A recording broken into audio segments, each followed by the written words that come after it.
Good morning students. Today is your English class और आज हम इंग्लिश का चैप्टर 6 स्टार्ट करेंगे। चैप्टर का नाम है गोस्ट लविंग बॉय। गोस्ट मतलब भूत, भूतों को प्यार करने वाला boy. About the lesson, in the lesson you will read about Mayank, यानी इस लेसन में आप मयंक के बारे में लर्न करेंगे। मयंक एक बॉय का नाम है। अ गोस्ट लविंग बॉय, जो भूतों से प्यार करता है। Who was not afraid of ghost, और वह भूतों से नहीं डरता है। Mayank was 6 years old. He was the younger son of his parents. Mayank एक 6 साल का लड़का है और वह अपने पेरेंट्स का छोटा बेटा है। They were living in a very big building, और वे बहुत बड़ी बिल्डिंग में रहते हैं।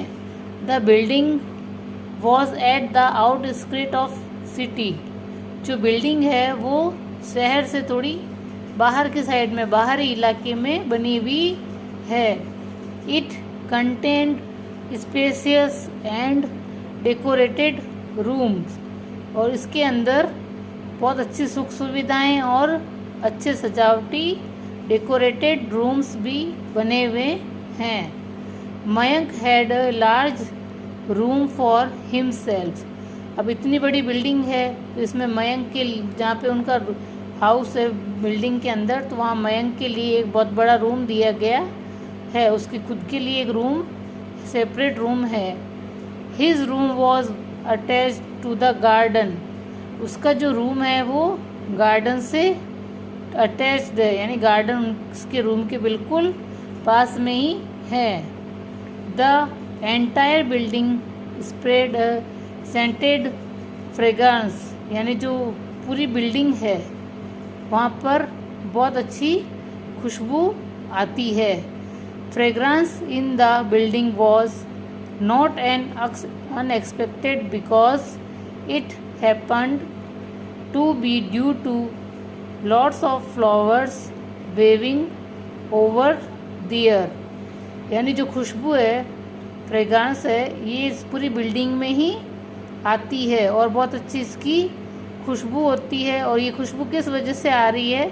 क्योंकि जो गार्डन है वहाँ पर बहुत सारे फूल लहरा रहे हैं, मतलब चारों तरफ उसमें खुशबूदार फूल लगे हुए हैं। इस वजह से उस बिल्डिंग में अच्छी अच्छी खुशबू आती है। और जो मयंक का रूम है वो भी गार्डन से अटैच्ड है, तो उसके रूम में भी अच्छी खुशबू आती है। There was a pet also named Snowy in that building, यानी वहाँ पर एक पेट भी रखा हुआ है, उसका नाम है snowy. The black colour snowy did not bother any one much, जो ब्लैक कलर का सोनी है वो किसी को भी परेशान नहीं करता है। One night when Mayank was on his bed he saw a terrific site from his the window. एक रात जब मयंक अपने रूम में था, बेड पर बैठा हुआ था, तो उसे एक भयानक साइट यानी परछाई दिखती है विंडो के बाहर, खिड़की के बाहर एक डरावनी परछाई से उसको महसूस होती है। He wanted to finish his story book lying on the cupboard, और वह एक अपनी स्टोरी बुक को पूरी करना चाहता था जो कि उसकी अलमारी में रखी हुई होती है। He was very lazy to complete the little works also at home, लेकिन वह थोड़ा आलसी था। वह कोई भी काम नहीं करता था घर में भी, अगर उसको कुछ वर्क होता था तो वह थोड़ा बहुत वर्क भी अपने घर पे भी नहीं करता था और बहुत आलसी था। He wished to pick up the book from his bed to the cupboard, और उसकी इच्छा थी कि वह अपनी बुक को कबर्ड में से लाकर बेड पर रखे और उसको पढ़ ले। There was a left out carpet on the surface, और लेकिन वहाँ पर जो कारपेट था वो थोड़ा सा हटा हुआ था। Even if he fell down, और इस वजह से वो वहाँ गिर गया।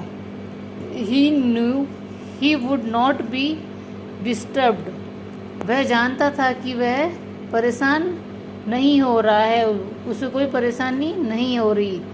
Hence he simply tried to reach out for the story book, और वो सिंपली कोशिश कर रहा था बुक तक पहुंचने की। उसको अलमारी खोल के और बुक लाने में भी जोर आ रहा था, लेकिन फिर उसने कहा कि कारपेट हटा हुआ है, तो वो गिर गया नीचे। और उसने मन ही मन सोचा कि मैं कोई वैसे परेशान नहीं हो रहा हूँ, मैं आराम से बुक लेके अपनी आ जाऊँगा।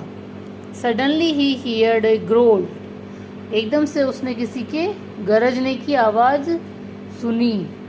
ही thought a wind wild animal was coming to attack him, और उसने लगा कि कोई जंगली जानवर है, वो उस पर अटैक करने, उस पर हमला करने के लिए आ रहा है। He was so afraid of it that he fail, लेकिन जब वो ये आवाज़ सुनी तो वह काफ़ी डर गया था, और वह वहाँ नीचे ही बैठा था। जब वो गिरा था तो वो नीचे ही बैठा था, इस वजह से उसको डर ज़्यादा लग रहा था। देन समथिंग स्कैरे हैपन, और उसी समय उसको कुछ और डरावनी आवाज़ें आने लगी। He felt someone hold him by his waist, और उसको महसूस हुआ कि कोई उसकी कमर को पकड़ रहा है। There he saw hanging in the air, और उसको वहाँ हवा में कुछ लटका हुआ दिखाई दे रहा है। He was trembling with fear, और वह डर से कांपने लगा। There was no one in his room, क्योंकि उसके रूम में तो कोई नहीं था। स्टिल ही सेड, और फिर उसने बाद में अपने आप खुद ही कहा थोड़ी देर से, thank you. A sound in front of him replied, you are welcome. जब उसने थैंक यू कहा तो एक जो आवाज़ थी उसके सामने से वापस उसको रिप्लाई हुई, यू आर वेलकम, यानी तुम्हारा स्वागत है। हाउ स्कैरे, यानी कैसे डरावना था वो। How ghost loving you are, और कैसे तुम एक भूत को प्यार से बोल रहे थे। सैड माई फ्रेंड्स, मेरे फ्रेंड्स मुझसे ये कहेंगे कि तुमको भूत दिखा और तुम उससे डरे भी नहीं, तुमको तो भूत से डर भी नहीं लगा।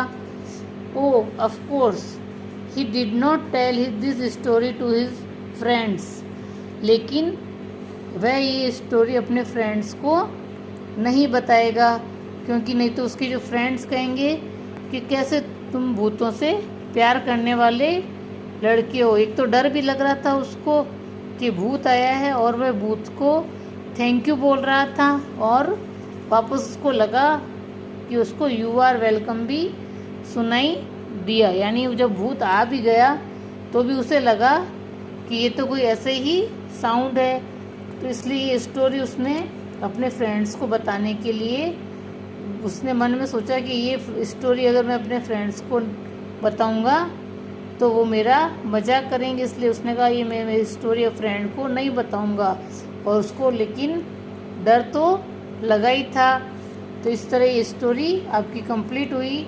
अभी क्वेश्चन आंसर है, are you afraid of ghost, क्या तुम भूतों से डरते हो। No. Have you seen a ghost, क्या तुमने कभी भूत देखा है। No. Do you have a pet, क्या तुम एक पालतू कुछ रखते हो जानवर। Yes I have a pet. What was the name of the dog, जो डॉग था इस स्टोरी में बताया हुआ ब्लैक कलर का, उसका क्या नाम था। स्नोवे। अब ये टिक द करेक्ट ऑप्शन है। What was Mayank trying to reach for, Mayank किसके पास जाने की कोशिश कर रहा था, उसको बुक लेनी थी, बुक के पास जा रहा था वो। The room faced river, fort या गार्डन। तो जो रूम था उसका वो गार्डन के पास में ही सामने था। ये है फिल इन द ब्लैंक्स और ये क्वेश्चन आंसर। ये सभी आपको अपने नोटबुक में करने हैं। इसके बाद आता है आपका एक ग्रामर सेक्शन। ये आपकी नाउन्स है। For right for countable nouns और यू फॉर अनकाउंटेबल नाउन्स, यानी जिस नाउन को हम काउंट कर सकते हैं वो तो काउंटेबल हो जाती है, जिसको हम काउंट नहीं कर सकते, गिन नहीं सकते, वो अनकाउंटेबल है। तो जो काउंटेबल है उस पर सी लिखना है और जो अनकाउंटेबल है उस पर यू लिखना है। तो ये भी आपको करना है। Thank you for today's class.